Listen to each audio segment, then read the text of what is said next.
Iba talaga. Sana makapanood kayo. Yeah. Correct. Marami nang naganap na advanced screenings na babasa kayo mga review. Ang Yes, ganda-ganda ng marami. review. Yeah. Hanggang pag-uwi daw, umiiyak sila. Kasi nawala ng kuryente sa Hindi dahil sa napanood nila. Hindi, pero ang Diyos ko, ang kaso sa Oo, iba yung kasi. Pero galing. Oo, yung nanay ko, Maricel Soria. Yes. Ay, pa, what do you Yes. expect? Correct, correct. Tapos may Piolo, may Joshua Ay, grabe! May Bell, tapos may JK Iba. pa. Oh. But the best actor of his generation. Ay! Yes. Ano, no? Aray, Joshua magkano yun. bigayin dyan? Malaki na din. At saka gusto palang batiin ni Joshua yung ano, at saka ni Piolo, yung, Sino? yung tinirahan nila sa Bulacan. Sino yan?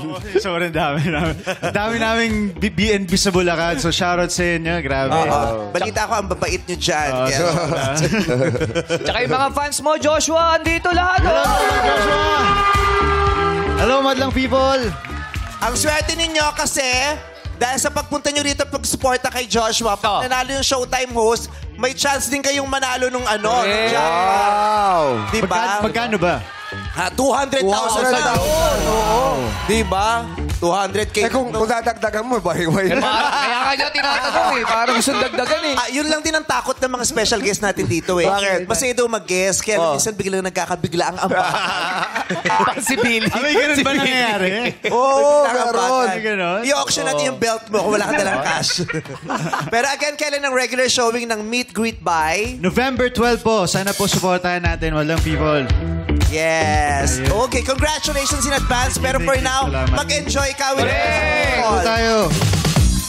At eto na nga, ang saya-saya nila dahil break na ba o may pasok pa? Yung iba meron pa ata.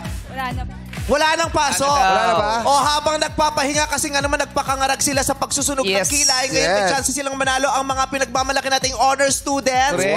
Hello, Faye! Are you in college na? Graduate na po ako. Last 2024, June. Graduate ka na ng college? Yes po. O, anong distinction mo? Anong honor mo na nakuha? I graduated as magna cum laude at Eastern Visayas State University! Yay! Sa Tacloban City po. Magna cum laude. Hapakayaba. Iba. Ay, nagsunog ng kilay eh. Laude. Ikaw honor ka din? Si Bakit Janela. Nora ba pangalan mo? Hindi, hindi iba Janela yun. po. Honor. Janet, saan ka naman graduate? Sa Polytechnic University of the Philippines sa San Juan PUP. campus naman. Oh. So lahat sila mga graduates na Yes, kayo. Yes, with honors. Graduate with honors. Yes po. Anong kurso mo naman? Nag-take po ako ng Bachelor of Science and Entrepreneurship. Good. Entrepreneur. Di yun entrepreneurship. Entrepreneurship. Naku, tama.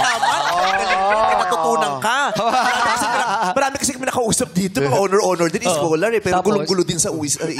Pero hindi lang pala estudyante lahat. Ha? May kasamang dean. Sino? Ito yung dean. Ako din! Hindi ka ba dean? Ako din! Akala ko Hindi yung- siya din. Ano ba yan? Ano yan? Tawag dito, siya yung ano...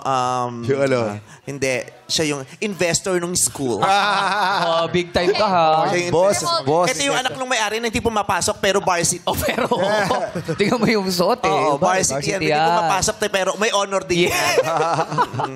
Ano, ito entrepreneurship. Ikaw naman ang course mo. Bachelor of Science in Office Administration. Office administration. Office administration. Administration.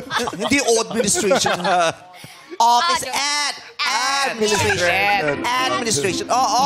Yung pag-graduate mo, ayan, ang una mong trabaho dyan, ano talaga? Ano? Pagtataguin ka ng mga files.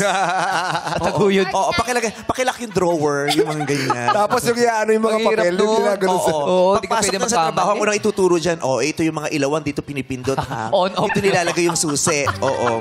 Tapos pag mataas na yung posisyon niya, ituturo na kung ano yung combination na ng vault. Yo, ay volt na. Yung ganyan. Anong pinaka-dream mo na trabaho? Yung nataas talaga? Gusto ko po... Gusto ka? Gusto ka pa? Of course, yung gusto ko Wag mo pong... ako, of course, kayo lang tayo nagkakilala, ha? Ang pinakamataas po, as in... Your pinaka-highest biggest level. dream. Oo, syempre. Yung dream ko po talaga is maging financially stable kami. Pero sa pagtatapos ko po, ang gusto ko po is maging manager someday. Manager ng ano? Pogo, mang ganyan. Wala na yun. Hindi. ng mga Manager na. kampanya. Kasi maraming manager. May manager ng Bold Star. Gusto mo manager ka ng Bold Star. Ikaw yung kinokontak ng mga politiko, yung mga ganun. O may piyesta sa amin. Ganyan.